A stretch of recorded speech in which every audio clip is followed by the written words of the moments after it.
ನಮಸ್ಕಾರ, ಲತಾ ಕುಕಿಂಗ್ ಬ್ಲಾಗ್ಸ್ಗೆ ಸ್ವಾಗತ. ಇವತ್ತು ನಾನು ಹೆಸರು ಕಾಳು ಮತ್ತೆ ಬೀನ್ಸ್ ಹಾಕಿ ಪಲ್ಯ ಮಾಡ್ತಾ ಇದ್ದೀನಿ. ಈ ಪಲ್ಯ ಹೇಗ್ ಮಾಡೋದು ಅಂತ ತೋರಿಸ್ಕೊಡ್ತೀನಿ.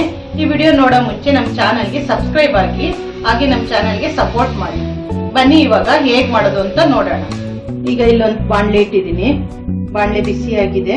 ಇದಕ್ಕೆ ಈಗ ಒಂದ್ 2-3 ಸ್ಪೂನ್ ಎಣ್ಣೆ ಹಾಕ್ತಾ ಇದ್ದೀನಿ. ಸಾಕು, ಇಷ್ಟ ಹಾಕಿದ್ರೆ ಎಣ್ಣೆ ಬಿಸಿ ಆಗ್ಲಿ. ಈಗ ಅರ್ಧ ಸ್ಪೂನ್ ಅಷ್ಟು ಸಾಸಿವೆ ಹಾಕ್ತಾ ಇದ್ದೀನಿ. ಸಾಸಿವೆ ಸ್ವಲ್ಪ ಸಿಡಿಲಿ. ಈಗ ಇದಕ್ಕೆ 2 ಈರುಳ್ಳಿ ಹಾಕ್ತಾ ಇದ್ದೀನಿ. ಚಿಕ್ಕದಾಗಿ ಕಟ್ ಮಾಡ್ಕೋಬೇಕು.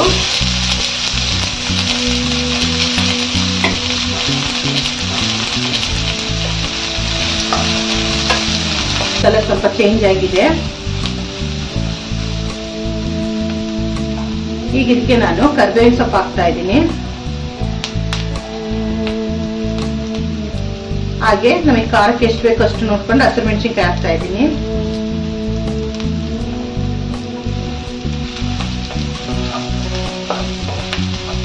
ನಮ್ಮ ಖಾರ ಎಷ್ಟು ಬೇಕೋ ಅಷ್ಟು ನೋಡ್ಕೊಂಡು ಹಾಕಿದ್ರೆ ಸಾಕು.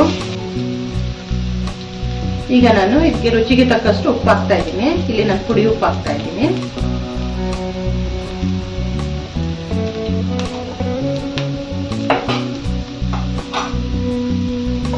ಇನ್ನೊಂದ್ಸಲ ಚೆನ್ನಾಗಿ ಮಿಕ್ಸ್ ಮಾಡೋಣ. ಈಗ ಇದಕ್ಕೆ ನೆನೆಸಿರೋ ಅಂತ ಹೆಸರು ಕಾಳು ಒಂದು ಬಟ್ಲಿದೆ. ಈ ಬಟ್ಲಷ್ಟು ಹೆಸರು ಕಾಳನ್ನ ಹಾಕ್ತಾ ಇದ್ದೀನಿ. ಇದನ್ನ ಬೇಯಿಸಿಲ್ಲ, ಬರೀ ನೆನೆಸಿರೋದಷ್ಟೇ. ಇದು ಒಗ್ಗರಣೆಲ್ಲೇ ಬೇಗ ಚೆನ್ನಾಗಿ ಬೇಯುತ್ತೆ. ಹಾಗಾಗಿ ಇದನ್ನು ಬೇರೆ ಬೇಯಿಸ್ಕೋಬೇಕಾಗಿಲ್ಲ, ಇದರಲ್ಲೇ ಬೆಂದ್ಬಿಡುತ್ತೆ.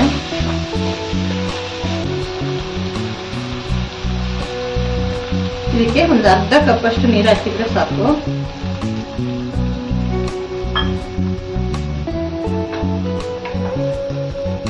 ಈಗ ಒಂದ್ಸಲ ಚೆನ್ನಾಗಿ ಮಿಕ್ಸ್ ಮಾಡಿಬಿಟ್ಟು ಮುಚ್ಚಿಟ್ರೆ, ಒಂದ್ 2 ನಿಮಿಷ ಮುಚ್ಚಿಟ್ಬಿಟ್ರೆ ಚೆನ್ನಾಗಿ ಬೇಯುತ್ತೆ.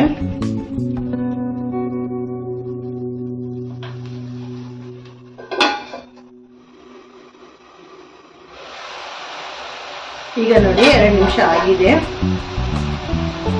ಹೆಸರು ಕಾಳೆಲ್ಲ ಬೆಂದಿರುತ್ತೆ. ಇದಕ್ಕೆ ಹಾಕಿದ ನೀರೆಲ್ಲ ಕಡಿಮೆ ಆಗಿದೆ. ಈಗ ಇದಕ್ಕೆ ಬೇಯಿಸಿರೋಂಥ ಬೀನ್ಸ್ ಹಾಕ್ತಾ ಇದ್ದೀನಿ. ಇದೊಂದು ಅರ್ಧ kg ಅಷ್ಟಿದೆ. ಇದಕ್ಕೆ ಸ್ವಲ್ಪ ಉಪ್ಪು ಹಾಕೊಂಡು 1 ವಿಸಲ್ ಬಂದಿದ್ರೆ ಸಾಕು. ಚಿಕ್ಕದಾಗಿ ಕಟ್ ಮಾಡ್ಕೊಂಡ್ರೆ ಬೇಗ ಬೇಯುತ್ತೆ. ಈಗೆಲ್ಲ ಒಂದ್ಸಲ ಚೆನ್ನಾಗಿ ಮಿಕ್ಸ್ ಮಾಡ್ಕೊಳ್ಳೋಣ. ಈಗ ಇದಕ್ಕೆ ತೆಂಗಿನಕಾಯಿ ತುರಿ ಹಾಕ್ತಾ ಇದ್ದೀನಿ. ನಮ್ಗೆ ಎಷ್ಟು ಬೇಕೋ ನೋಡ್ಕೊಂಡು ನಾವು ಹಾಕೋಬಹುದು. ಇಷ್ಟೇ ಅಂತ ಅಳತೆ ಇರಲ್ಲ.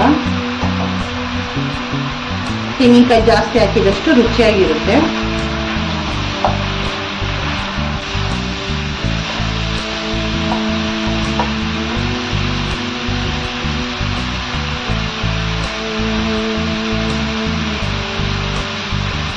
ಈಗ ಇದಕ್ಕೆ ಕೊತ್ತಂಬರಿ ಸೊಪ್ಪು ಹಾಕ್ತಾ ಇದ್ದೀನಿ.